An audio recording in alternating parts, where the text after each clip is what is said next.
여기 저 줌으로 저 온라인으로 참여하시는 분의 질문인데 이게 같은 맥락인데 이게 대답이 다 되지 않았는가 보여지기도 하는데 공동선을 지향하는 수정된 시장 경제가 실제 어떻게 작동할 수 있는지는 매우 까다로운 주제일 것입니다. 가령 SK가 이건 SK를 얘기하는 거죠. 시도하는 경제적 가치와 사회적 가치를 동시에 추구한다고 할 때 두 가치의 긴장 문제를 어떤 식으로 해결할 수 있는지 하나는 이제 이익의 가치와 하나는 공동선의 가치 이에 대한 볼프의 생각 또 우리 송 교수님의 생각은 요즘 이제 좋은 기업, 착한 기업에 대한 얘기를 많이 하는데요. 사실은 좋은 기업, 착한 기업을 이렇게 너무 이상적으로 추구하다가 많이 어려움을 겪는 그런 기업들이 많습니다. 그렇지만 그럼에도 불구하고 SK도 그렇고 이제 여러 기업들 중에 보면 이제 사회적 기업에 대한 투자도 하고 이제 이런 이 사회적 가치를 추구하는 기업 형태로 가야 되지 않겠는가 하는 것은 결국은 사실은 이 기업도 경제도 다 사람 간의 관계 아니겠습니까? 사실은 기업이 이윤을 추구하기 위해 이윤이 잘 계속적으로 추구되고 발전하기 위해서라도 사실은 이 생산자와 소비자의 관계가 좋아야 됩니다. 감동을 줄 수 있어야 되고 서로 신뢰할 수 있어야 되고 그런 차원에서 볼 때는 사회적 가치를 추구하는 기업이 모든 결정과 선택이 중장기적으로 보면 당장은 이윤에 조금 손해가 있을 수 있어도 그것을 이제 균형을 너무 잃지만 않는다면 중장기적으로 보면 훨씬 더 좋은 인재도 많이 들어올 것이고 소비자의 그런 폭도도 넓어질 것이고 더 나은 상품 개발을 하는 데에도 분명히 역효과가 아니라 저는 선순환이 있을 거라고 보거든요. 그런데 한두 기업만 해서 되겠습니까? 그러니까 사회 전체적인 분위기가 우리가 정말 진정으로 이윤 추구와 또 사람을 살리는 이 부분을 같이 해보자는 그런 어떤 합의된 모습을 한다는 것은 굉장히 중요한 것이고 사실 우리 대한민국의 환경이 해볼 수 있는 환경입니다. 우리가 워낙 그 도전 정신이 강하지 않습니까? 하면 된다 이것도 강하고 옛날에는 자유주의 경제로 하면 된다는데 이제는 우리가 공동선을 위한 경제 한번 해보자 하면 된다 이런 우리 적극적인 마음을 세상 사람들은 좀 갖고 좀 신명나게 하고 우리 교회는 이것이 하나님 나라의 가치에 훨씬 가깝거든요. 물론 이것이 하나님 나라 그 자체는 아닙니다. 그러나 하나님 나라의 운영 원리를 공동선이라고 말해도 무방한 정도입니다. 그렇기 때문에 저는 우리 교회도 일반 은총 차원과 특별 은총 차원에서 좀 앞장서서 이 일에 나아갈 필요가 있고 그런 기업의 활동을 우리 그리스도인들이 기도하고 협력하고 호응하는 것은 굉장히 필요하다고 보고 아마 중장기적으로는 효율성이나 또 성과가 저는 굉장히 높을 것이라고 생각합니다. 왜냐하면 우리나라만 있지 않거든요. 우리나라의 기업들이 전 세계를 향해서 아주 착하고 선하고 좋은 기업으로 브랜드 이미지가 점점 되면 당연히 또 이익은 듭니다. 근데 그 이익이라는 게 어떤 약탈적 방식도 아니고 어떤 그런 경제적 방식이 아니라 감화적인 방식. 그래서 우리가 인간을 감탄하게 하는 능력도 중요하지만 사실은 그보다 더 중요한 건 감동적인 방식. 더 좋은 것은 이제 감화력 있는 방식이 되겠죠. 근데 거기까지 가면 아마 우리 대한민국이 아마 세계 경제에 좀 더 감화력을 줄 수 있는 방식이 저는 이 사회적 기업 가치 또 사회적 가치를 추구하는 기업의 운영에 굉장히 중요한 저는 모토가 될 수 있다고 봅니다.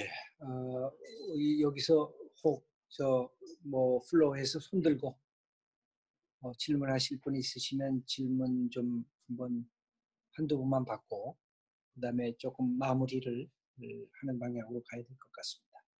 혹시 말씀하시죠. 누구신지 잠깐 자기 소개를 하시고 어떻게 하세요? 네, 저는 분들교회 지금 목사고요.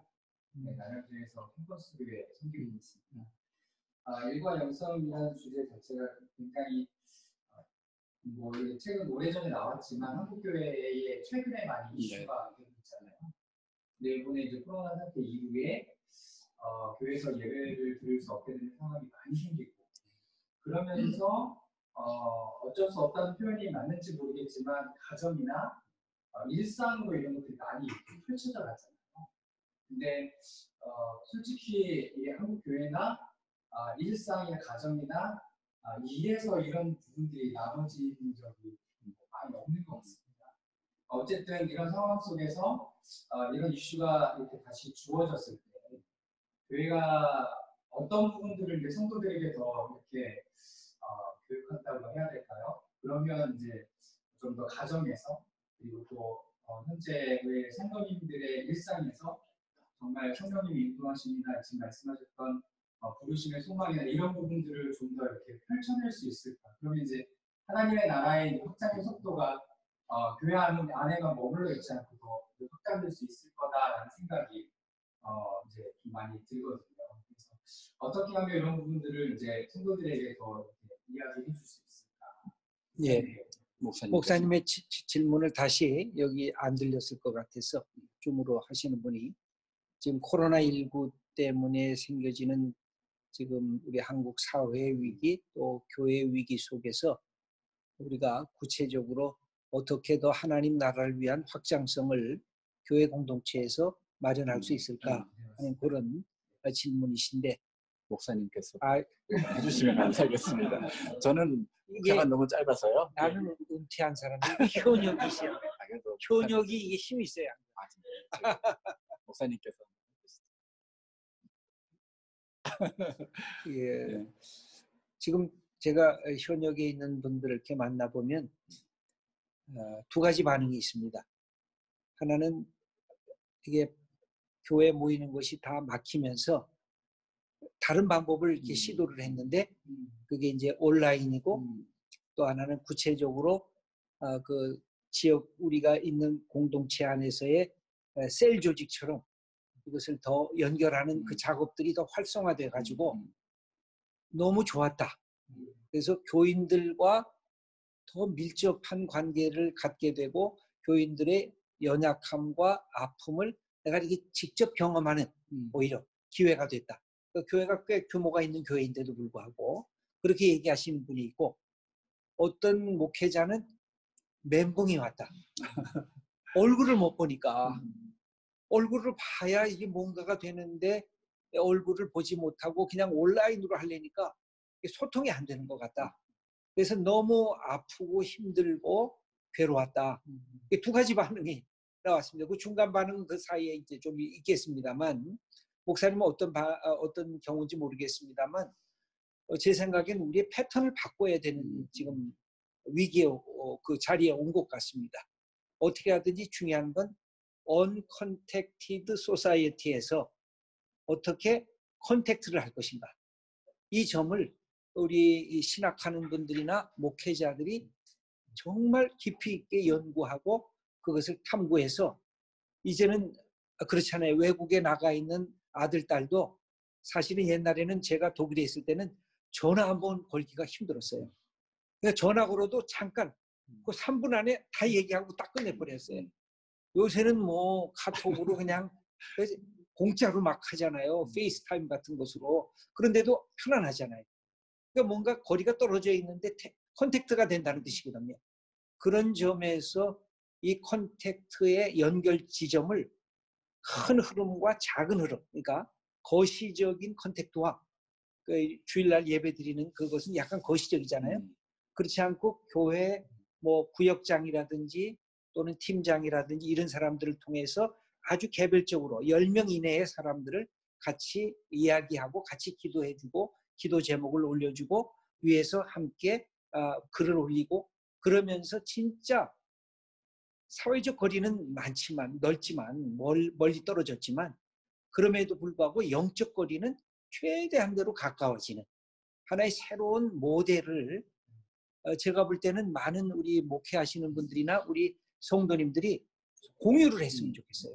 우리 교회는 이렇게 하니까 좋더라.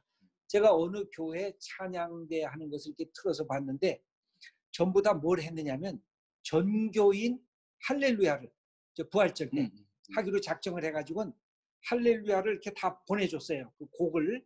그러면 그것을 입에 맞춰서 전부 다 부르게 했어요. 각자. 그리고 그것을 자기 핸드폰으로 찍어서 교회로 다 보냈어요. 그랬더니 교회에서 그 방송실에서 고생을 되게 많이 했대요. 그 교인들을 전부 다가 붙여놓은 거예요.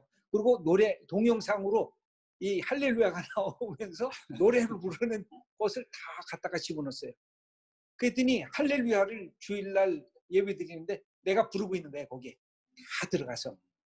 그래서 그 교인들이 나도 오늘 부활절 때 함께 참여했다고 그렇게 뿌듯한 추억과 기억이 되었다고 그렇게 얘기를 하더라고요. 그랬을 때 우리 목회자들이나 성도님들이 그런 사회적 거리 속에서 얼마만큼 친밀성을 확보할 것인가 이거를 몇 사람들끼리 연구를 하셔야 될 것 같아요. 그리고 다른데 좋은 아이디어를 끊임없이 같이 공유할 수 있으면 지금 이 위기를 이렇게 극복할 수 있는 기회가 되지 않겠는가 그런 생각을 해봅니다. 더 얘기해 주실 거 있으면 또 질문을 받을까요? 혹 질문 있으시면 해주시고 그러면 마지막으로 한 주제만 얘기를 하고 마무리를 짓게요. 특별히 이분이 걱정하는 것 중에 하나는 농경사회에서 이제 산업사회로 바뀌고 이제는 제4차 산업혁명이 여기까지는 이분이 얘기할 때는 제4차 산업혁명이 아직 그때는 얘기가 안 된 것 같아요. 근데 지금 AI와 인공지능과 로버트는 얘기를 하고 있어요. 그것이 와서 인간이 갖고 있는 일의 자리를 지금 빼앗아 가고 있는데 앞으로 일이 어떻게 전개될 건가? 그때 과학기술이 우리 인간의 일에 어떤 역할을 할 것인가? 굉장히 중요한 테마를 마지막으로 또 다루고 있더라고요. 그래서 그때 여기 볼프 얘기가 조금 있는데 오늘 말씀을 안 해주셔서 볼프 얘기를 조금 해주시고 우리 송 교수님의 의견을 좀 말씀해 주시면 그래서 과학이 종교로부터 해방됐다는 겁니다. 지금 뭐든지 과학이 다 하려고 한다는 거죠. 그럴 때 그것이 통제가 가능하겠는가? 어떻게 해야 되겠는가? 그 이제 자쿠엘르 같은 경우는 이제 기술에 대해서 굉장히 부정적이고 위험하게 평가를 했던 프랑스 사회학자, 신학자가 있었는데 볼프 같은 경우는 이제 그 위험성도 있지만 그러나 기술에는 긍정적 요소도 있는 것을 또 양쪽을 다 보고 있습니다. 그래서 근데 다만 이제 볼프가 생각하는 것이 항상 일이 이제 인간 형성에 영향을 주고 세계 형성에 영향을 주는 것처럼 기술도 인간성에 영향을 이제 준다는 거죠, 결국에는. 그래서 이 기술이 우리가 이제 스마트폰이 우리 인성에 영향을 끼치고 사회에 다 영향을 주지 않습니까? 근데 이 기술이 갖고 있는 위험성과 이제 또 긍정성을 같이 보는데 이 기술의 선한 면을 기술이 좋은 면을 살리면서 기술이 악한 쪽으로 가지 않도록 인류가 공멸한다든지 우리 인간의 모든 인간성을 파괴한다든지 그런 일들이 많이 벌어지고 있죠. 사실 기술 때문에. 이런 부분을 위해서 결국에는 이건 이제 더 이상 개별 국가는 할 수 없다. 그래서 이제 그 인간의 번영에서 얘기하는 것이 전 지구화 시대에는 기독교만이 아니라 세계 모든 이제 고등 종교들, 세계 종교를 얘기하고 있어요. 기독교 또 이제 또 불교, 또 이슬람교, 유대교, 또 힌두교, 한 유교 여기까지 보더라고요. 이런 세계 고등 종교는 기본적으로 공통점이 있다는 거예요. 그건 뭐냐면 각자 믿음 체계가 다르고 구원 체계가 다른데 그럼에도 불구하고 모든 인간들이 서로 더불어 잘 살아야 될 텐데 이거에 대한 고민과 목표는 똑같다는 거예요. 그래서 어떻게 보면 이것은 카이퍼식으로 얘기하면 하나님의 일반 은총으로 세계 고등 종교에 물론 그 종교들이 생명이 있는 영적 생명 있는 종교는 아니지만 그래도 현세에서 그 나름의 그 사회를 선하게 유지하게 하는데 기본적으로 부분적으로 쓰임 받는 거 아닙니까? 카이퍼도 그 얘기를 하는데요. 그런 차원에서 이제 볼프는 세계 그 책임성 있는 종교들이 더 이상 문명 갈등을 하는데 에너지를 소모하지 말고 지금 전 지구적인 문제, 아까 말씀하신 그 AI 문제라든지 전염병 문제라든지 이런 많은 공통의 문제가 있는데 이거를 같이 좀 해결할 수 있는 그런 어떤 문화적인 자양분 그리고 특별히 그런 기술들이 너무 비인간화로 엇나가지 않도록 도덕적 윤리적으로 그것을 잘 계도하고 또 인도하는 것을 아마 기구적인 차원에서도 해야 될 거고 각 나라에서도 해야 될 거고 수많은 정부들이 그것을 위해서 각자 같이 노력할 수 있도록 해야 된다라는 것을 이제 본격적으로 좀 얘기를 하시더라고요. 세계화 시대 종교의 역할이 지금 우리 김재 목사님께서 말씀하신 그 기술의 위험성 부분을 어떻게 이걸 극복을 할 거냐. 지금 핵 위기도 있고 여러 가지 위기들이 있는데 이런 부분부터 디지털 지금 여러 가지 문제가 많은데 이런 부분들을